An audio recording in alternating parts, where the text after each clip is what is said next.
Hello guys, in this video I'm going to show you how to change the currency in the Airbnb app. But before that, don't forget to subscribe and leave a comment down below, because at 10,000 subscribers I'm going to show you my whole YouTube revenue statistics and growth strategy. So without further ado, let's just jump right into it. First you have to open up the Airbnb app. And here it opens up in the explore page, where we have some suggestions, some offers. From here we have to tap on profile.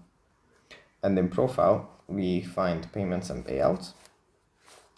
And here in the top right corner, we find the dollar sign and the USD. It might be different for you, but it doesn't really matter. In the top right corner, you will find the currency type.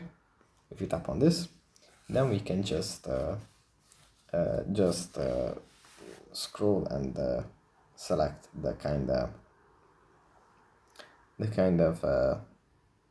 currency that we want to be displayed. And yeah, that's pretty much it for this video. Hope it was helpful for you guys, and I'll see you in the next one. Bye.